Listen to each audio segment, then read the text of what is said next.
मकर राशि बृहस्पति नीच का क्यों होता है? जी, मकर राशि के जातकों, आपकी राशि में देवगुरु बृहस्पति नीच के होते हैं।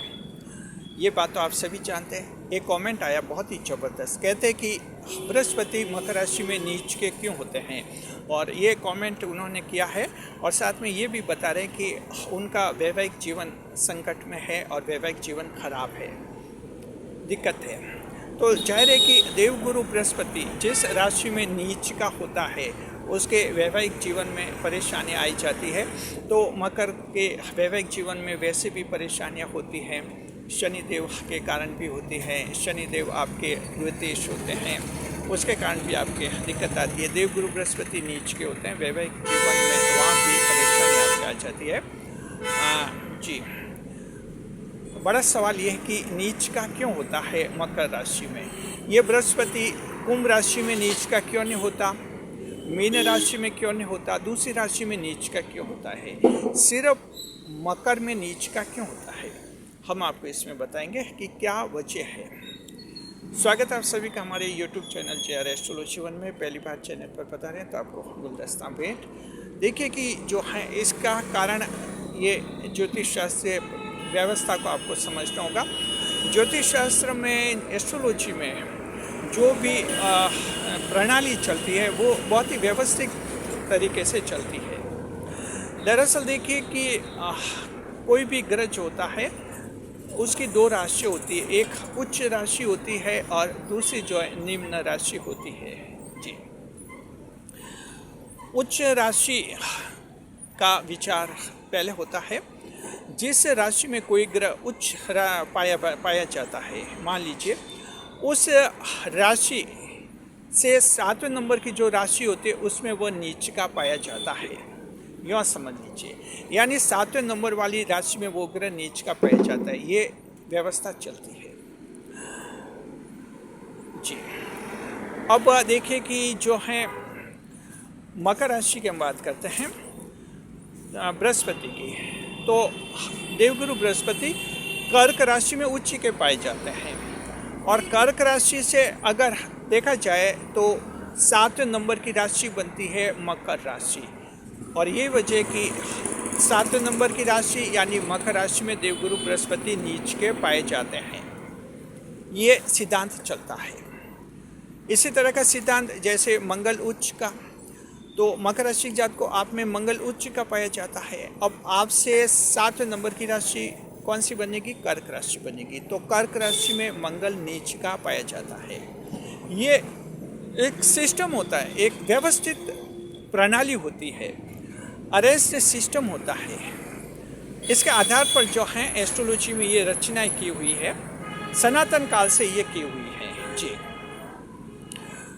तो आप अच्छी तरह से समझ के होंगे कि इसमें एक लॉजिक चलता है। अब जैसे शनिदेव की बात है, शनिदेव तुला राशि में उच्च के होते हैं। तुला राशि से 7वें नंबर की राशि कौन सी बनती है? वो बनती है मेष राशि। तो जाहिर है कि शनिदेव मेष राशि में नीच के होते हैं।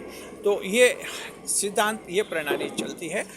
तो मकर राशि जात को हम उम्मीद करते हैं आपको अच्छी तरह से नॉलेज हो गया होगा कि आपकी राशि में देवगुरु बृहस्पति नीच के क्यों होते हैं और मंगल उच्च का क्यों होता है, इसके कारण होते हैं।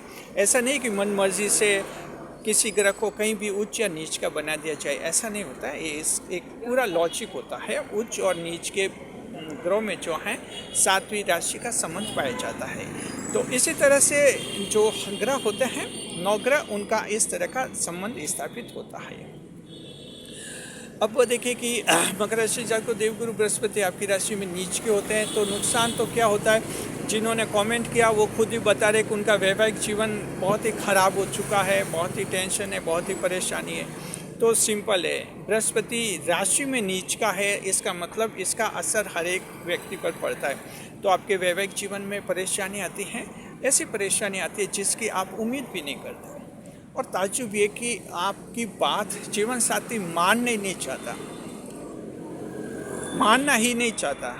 आप ताज्जुब करते कि क्या है, इतनी अच्छी बात समझाते हैं, आप अपनी पत्नी को इतना अच्छा समझाते हैं, तब भी उसकी जिद तो जीत ही कि विवाह तोड़ना तो तोड़ना ही। जी, विवाह खराब करना तो खराब करनी है, कहीं कुछ बात नहीं समझे। ये देवगुरु बृहस्पति नीच के होते हैं, इसी के कारण आपके वैवाहिक जीवन में ऐसा होता है आमतौर पर। कई जनों को होता है, इन्होंने कमेंट किया जन्म कुंडली विश्लेषण हम करते हैं, ऐसे मामले हर तीसरे मामले में ऐसा मैटर आ ही जाता है वैवाहिक जीवन संकट का। इसी तरह की दिक्कत देवगुरु बृहस्पति बड़ी नौकरियों में करवाते हैं, सिविल सेवा परीक्षाओं में, प्रशासनिक परीक्षाओं में भी दिक्कत कराते हैं। मकर राशि वालों के वहाँ भी प्री पास हो जाते हैं, मेंस में अटक जाते हैं, मेंस पास हो जाते हैं, इंटरव्यू में अटक जाते हैं। ये भी बृहस्पति का असर होता है। मकर को गाइडेंस नहीं मिलता है, आपको सही मार्गनिर्देशन नहीं मिलता है, समय पर सलाह नहीं मिलती है, ये भी देवगुरु बृहस्पति की नीचता का असर होता है। इसके कारण भी आप फेल हो जाते हैं और रास्ता भटक जाते हैं, वैसे परिणाम नहीं मिलते जैसे आपको मिलने चाहिए। आपके कंपनियों में जहाँ नौकरी करते हैं, आपके मालिक, बॉस, डायरेक्टर भी खुद ही आपके गुप्त शत्रु बन जाते हैं, जबकि उनका सपोर्ट मिलना चाहिए। यहाँ भी ये नीच का बृहस्पति आगे आता है, जहाँ आपको सीनियर लोगों से भी सहयोग नहीं मिलने देता है। तो इस तरह से बिजनेस हैं, बिजनेस में भी आपके कई बार दिक्कत हो जाती है, जमे जमाए ग्राहकों के साथ आपका विवाद हो जाता है। ये देवगुरु बृहस्पति के साथ नीच का होता है। कमेंट करके बताइए मकर राशि जात को आप में से कौन कौन ऐसे हैं जो दुकानदार है जिनका जमे जमाए ग्राहकों से हाल में विवाद हो गया और उससे बिजनेस में थोड़ा नुकसान हुआ है। वैवाहिक जीवन का बता दिया। इसके अलावा आपके जो जीवन के कोई भी क्षेत्र है, कहीं न कहीं बृहस्पति का असर रहता है। बृहस्पति जीवन के हर क्षेत्र में दखल करते हैं, परेशानियां, व्यवधान आपके आ जाते हैं इस तरह से।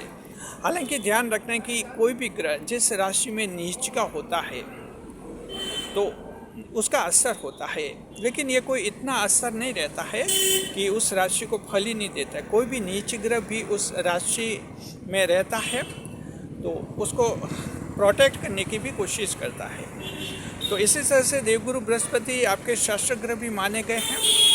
कुछ एक मामलों में आपका जो आपको सेल्फ गाइडेड भी कर लेते हैं, आप खुद ही अपने आप को गाइड कर लेते हैं, सही दिशा में रख लेते हैं, इसे कहते हैं सेल्फ गाइडेड। ये बृहस्पति आपको सेल्फ गाइडेड बनाते हैं। बृहस्पति के कारण आप लोगों को अच्छी सलाह देते हैं। बृहस्पति के कारण आप बुजुर्गों का रेस्पेक्ट करते हैं और बुजुर्ग भी आपसे प्रभावित होते हैं जी, सीनियर सिटीजन। तो इस तरह से साथ में जो है बृहस्पति के कारण आप जो हैं इस विश्वास के साथ मेहनत करते रहते हैं कि आज नहीं तो कल सही दिशा बनी जाती है। Practice makes a man perfect. आप जो बार बार प्रैक्टिस करते हैं और प्रैक्टिस करने के बाद आपकी दिशा स्वतः सही बन जाती है, ये बृहस्पति के कारण ही बनती है। तो हर एक कोई भी नीच ग्रह जो है पूरी तरह से उस राशि को नुकसान नहीं कराता है, कुछ एक तो नुकसान करवाता है, कई बार उसके फायदे भी दिलाता है। तो इस तरह से आप समझ गए कि मेन सवाल ये था कि मकर राशि में ही बृहस्पति नीच का क्यों होता है, कुंभ राशि में क्यों नहीं होता, मीन में क्यों नहीं होता, अन्य राशि में क्यों नहीं होता। तो अब आप समझ गए जो ग्रह जिस राशि में उच्च का होता है उससे 7वें नंबर की राशि में नीच का पाया जाता है, वो नीच का बन जाता है। बस ये समझ लीजिए। बृहस्पति कर्क राशि में उच्च के हैं तो कर्क राशि से 7वें नंबर की राशि मकर राशि बनती है, इसलिए मकर राशि में नीच के पाए जाते हैं। ये जानकारी आपको कैसी लगी कमेंट बॉक्स में ज़रूर बताइए। वीडियो पर लाइक करें, कमेंट करें, शेयर करें। चैनल पर पहली बार पधारे हैं तो आप जो हैं चैनल को सब्सक्राइब अवश्य कीजिए। याद रखिए हमारे ये चैनल मकर राशि का एक्सपर्ट चैनल है, हम मकर राशि के एक्सपर्ट हैं। साथ ही जो हैं हमारी चैनल से रिसर्च टीम भी जुड़ी हुई है और इस तरह से आपको हमारे चैनल पर एक विशेषज्ञता से भरपूर दृष्टिकोण आपको उपलब्ध हो जाता है। फ़ायदा उठाइए इसका, हमारे साथ बने रहिए। शुक्रिया। वीडियो पर लाइक करें, कमेंट करें और शेयर करें। इस वीडियो को हाइप अवश्य करें ताकि वीडियो ज़्यादा से ज़्यादा लोगों तक पहुँचे।